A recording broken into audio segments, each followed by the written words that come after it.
Alright guys, Hutchcraft back again today. Hope you're all doing well and enjoying your day so far. The gentleman's agreement drama continues here in Modern Warfare 2. Rumour has it the majority of CDL teams want the M4 to be banned, but some are holding out for their final lifelines. We'll see how long that potentially lasts, and that means the pros have not yet reached the majority required to get rid of it. Maybe sooner rather than later, but what teams are disagreeing with the majority? Very much intrigued to your thoughts in the comment section below. Hit the like button if you enjoy, subscribe if you're new as always, I'd greatly appreciate it. It really helps out the channel.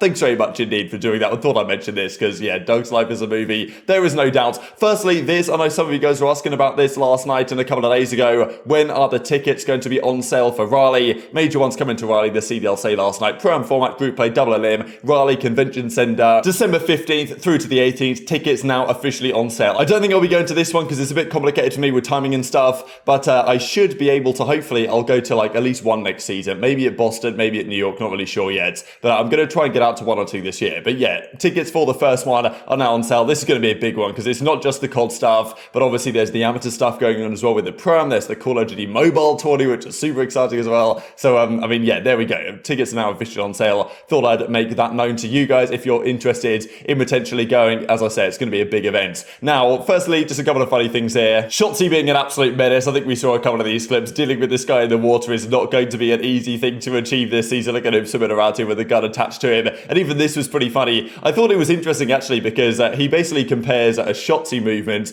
to a TJ movement. Like for example, there you can see a TJ just like jumps straight into the water, which apparently that gets a 2 out of 10 TJ dive, whereas the Shotzzy movement dive gets well, he gives it an 8 out of 10, I think. I mean, this one. Funny thing was that wasn't even Shotzzy. I'm pretty sure it was a BZ potentially because they were playing FaZe in this clip, so I'm pretty sure it wasn't even Shotzzy. He admits that in the replies, but yeah, nobody knows the first go wasn't even Shotzzy, but still, I thought it was pretty funny nonetheless. This from Unrational, kind of Warzone player who I'm sure is getting ready to go for Warzone 2 coming out soon. This is a new jump spot that I hadn't seen anyone use before here on Mikado, which are very interesting. It might not be so easy to do. As you can see here on the left-hand side, gets this one kill, jumps up on top of these kind of like telephone booths or whatever exactly is going on here, tries to get on top of the umbrella, and then can make the jump. Now, he struggles a little bit. I'm sure it's a little bit tricky. He tries it twice. It doesn't make it happen, but the third time he gets it just right, hops up on top of this thing, and then can shell over and kill this guy on the hedge. So yeah, very interesting movement spot. I've never really seen anyone use that before, and you go out of bounds for a couple of seconds, but I think it should be viable, and I'm sure we can see certain players probably want to pull it out this season at some point or another, because if you're stuck in this spot,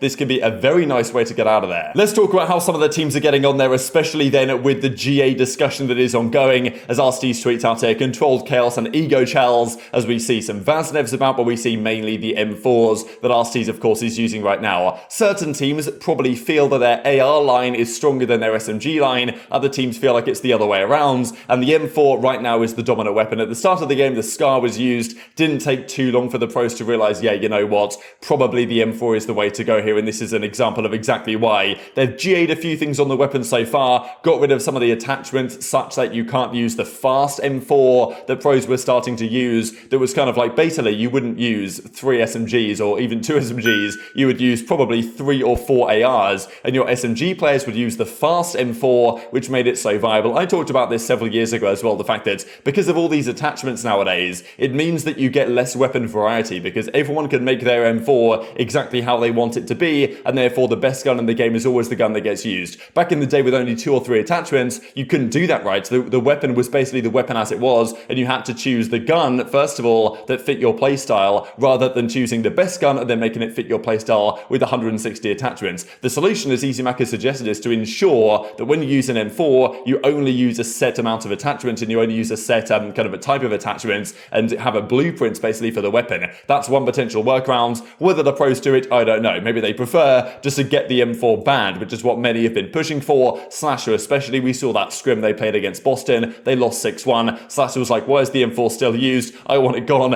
And yeah, maybe the Slasher World League would be a better story. Now, even if the M4 was gone and the SCAR, the TAC or whatever was therefore the most popular weapon, again, does that really change the meta that much? Would you see 3 or 4 SCARs on a map? I don't really think so. Just looking at the weapon, the M4 to me is clearly stronger, certainly up close, but the SCAR is also good. And it seems like Slasher and even potentially certain other ARs are also keen to get the Vaznev gone. Right? Even Saint says here, Slasher when he dies with the Vaznev potentially wants to get that thing gone as well. So if the Vaznev was gone, I don't know what would be used. Maybe the Lachman SMG, which I'm surprised no one has really still been trying yet. The MP5 75 because statistically it is one of the stronger ones. But so far it's just the Vaznev, basically the 74U, or another gun in this game that looks like the 74U that is being used, but mostly it's the M4 that we see right now. So Slash is keen to get the M4 gone, also potentially keen to get the Vaznev gone as well. So what is even left at this point of the game? Because we're a couple of weeks in, and the majority of the game has already been banned by the pros. So last night the Flank was on, they were having an interesting discussion about this and how the GAs have currently been developing, and Ben J. Nassim said that from his understanding, the majority of teams want the M4 gone. The majority of teams agree with Slasher that the M4 is too strong, they want to get it banned. But some teams are holding out. Now, I'm not exactly sure what the majority they require is in the GA chat to make this happen. Maybe a 75% majority. They might need 9 out of 12. So maybe we can believe that potentially 8 teams, or maybe 9, and maybe they want 10 out of 12 to agree to something in the GA chat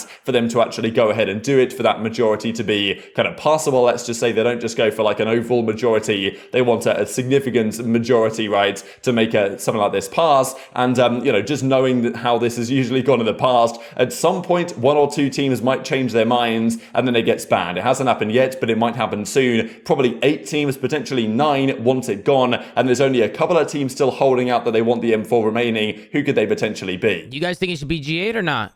Especially if we're seeing 3, sometimes 4 out on a map. Well, I would think would be ran. Go ahead.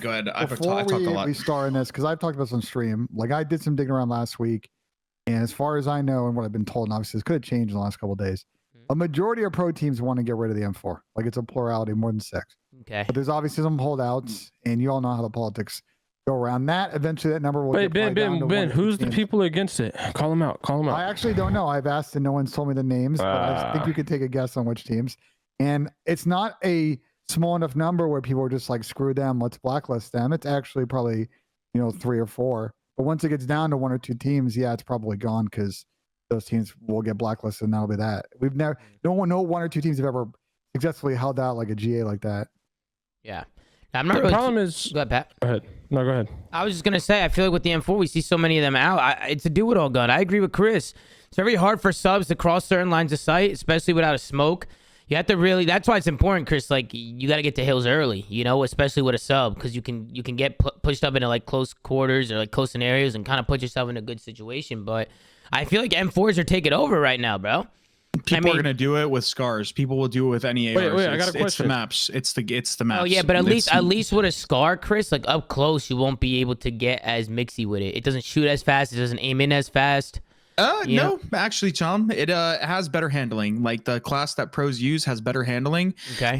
Even with the heaviest barrel, and you can make a class that is probably that handles a lot better than the M4. It might not kill as fast. It might not be as forgiving because the scar kills very quick. It actually 3 bullets to the upper chest. I know. We maybe get some indication here from what was said in the chat at the time. So if you guys look on the right-hand side here, Scrappy and also Temp are commenting here in the chat. Scrappy says the following: Scar has built-in FMJ and 2 bullets to the head, and Temp says the Scar is cheese. So maybe this is one of the reasons why some pros don't want the Scar to be used, or want the M4 to remain, is because they don't like the Scar. So because I think the pros know if the M4's gone, the Scar's going to be the weapon. Scrappy reckons that it just shoots through walls so easily with this kind of built-in FMJ, which it actually used to have back in Black Ops 2, if you guys remember that. This is just like a weird fact, but the Scar in Black Ops 2 had the wall penetration of an LMG by standard without the FMJ attachment, so it made it rather good for stuff like that. And he reckons the headshot multiplier was crazy high as well, and Temp doesn't like it. The Scar is cheese. So look, both Scrappy and Temp are both AR players, and arguably Toronto is one of the most, not necessarily, but could be considered one of the most AR heavy teams in the game.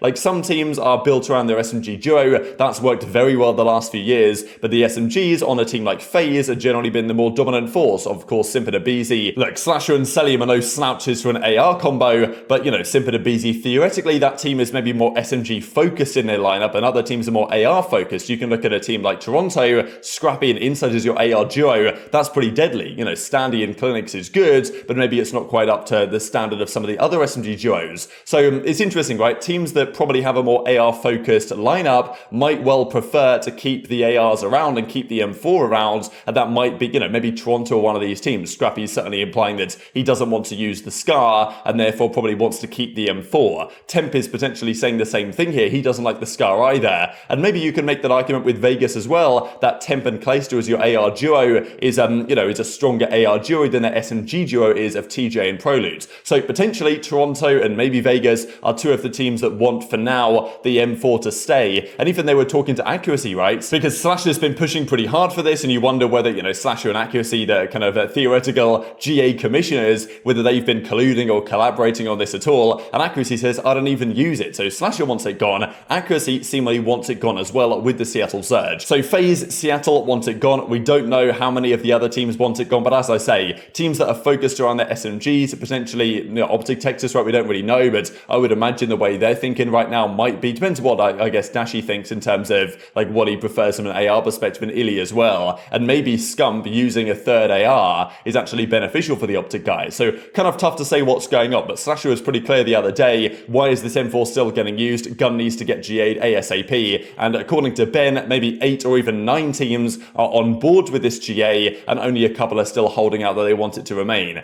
Now, if those teams hold out for the long term, then yeah, probably the M4 doesn't get banned. But obviously this is causing some friction, right? And we've seen this in previous events as well, and I'm sure the drama's going to continue. And this is why GAs are such a mess at times, and why, you know, we've argued for many years there might need to be some sort of GA commission over at the CDL run by, I don't know, a TP or something. It's always one of the names that gets thrown into the ring. Someone who plays the game and also understands the pros from that level and has these relationships, to have a panel that makes the decision. Is the M4 too strong? Does it need to go? Because if it gets banned, then it's also got to get banned in ranked play. Or maybe they just wouldn't bother to do that. But you guys know what I'm saying. Theoretically, that's how it should go. The rule set the CDL pros play should be the same as what is actually played in ranked play. You know, is that a discussion that is worth having or should be happening? Or, you know, is there another way to go about this, right? As I think Parasite was also mentioning, is it possible that instead the GA is not to the M4, but it's in terms of how many ARs you can run? Maybe because, you know, sniper rifles, for example, you're only allowed to run usually one sniper per team. I don't know if that's officially enforced as a GA, but usually that's kind of the conversation. Same with the smokes, right? You're only allowed to run one smoke grenade in search and destroy per team. You're only allowed to use like a certain amount of trophy systems per team. Why not extend that to ARs? Why not say, you know what, teams are only allowed to use 2 M4s, the other 2 guys have to be using something else at least, and then that, you know, that prevents the M4 GA, but also it means that you get a better AR SMG balance, right? Which could be an interesting solution as well, especially if some teams are not willing to budge on what Slasher and Co want to achieve. So definitely intrigued to your thoughts on all this stuff in the comment section below. When it comes time for Major 1 and the first qualifiers in only a couple of weeks' time, what are we going to see? And these are the qualifiers, just to mention for you guys. I thought was